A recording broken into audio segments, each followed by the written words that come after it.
ایک شخص کے ہاں صرف بیٹیاں تھیں۔ ہر مرتبہ اس کو امید ہوتی کہ اب تو بیٹا پیدا ہوگا، مگر ہر بار بیٹی ہی پیدا ہوتی۔ اس طرح اس کے ہاں یکے بعد دیگرے 6 بیٹیاں پیدا ہوئیں۔ اس کی بیوی کے ہاں پھر ولادت متوقع تھی۔ وہ ڈر رہا تھا کہ کہیں اس بار بھی لڑکی ہی پیدا نہ ہو جائے۔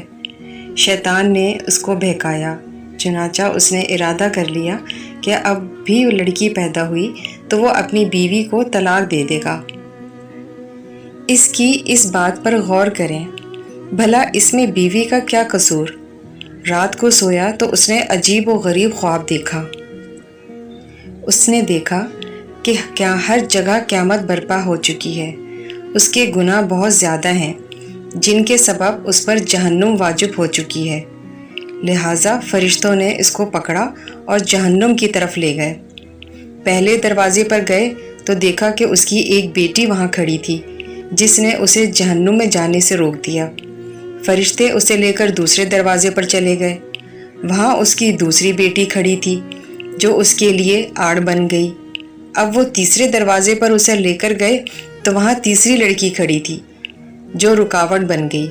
اس طرح فرشتے جس دروازے پر اس کو لے کر جاتے وہاں اس کی ایک بیٹی کھڑی ہوتی جو اس کا دفاع کرتی تھی اور جہنم میں جانے سے روک دیتی۔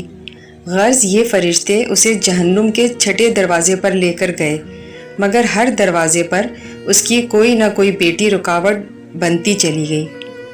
اب 7واں دروازہ باقی تھا۔ فرشتے اس کو لے کر اس دروازے کی طرف چل دیے۔ اس پر گھبراہٹ طاری ہوئی کہ اس دروازے پر میرے لیے رکاوٹ کون بنے گا۔ اس طرح اسے معلوم ہو گیا کہ جو نیت اس کی تھی وہ غلط تھی۔ وہ شیطان کے بہکاوے میں آ گیا تھا۔ انتہائی پریشانی اور خوف اور دہشت کے عالم میں اس کی آنکھ کھل چکی تھی اور اس نے رب العزت کے حضور اپنے ہاتھوں کو بلند کیا اور دعا کی کہ اے اللہ مجھے 7ویں بیٹی عطا فرما۔ اس لیے جن لوگوں کا قصہ اور قدر پر ایمان نہیں، انہیں لڑکیوں کی پیدائش پر رنجیدہ خاطر ہونے کے بجائے خوش ہونا چاہیے۔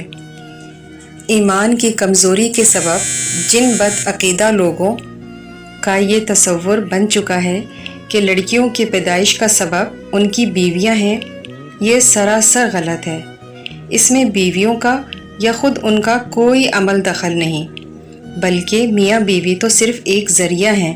پیدا کرنے والی ہستی تو صرف اللہ وحدہ لا شریک ہے۔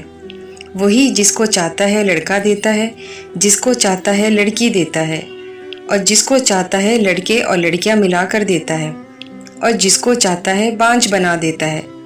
ایسی صورت میں ہر مسلمان پر واجب ہے کہ اللہ تعالیٰ کی قضاء و قدر پر راضی ہو۔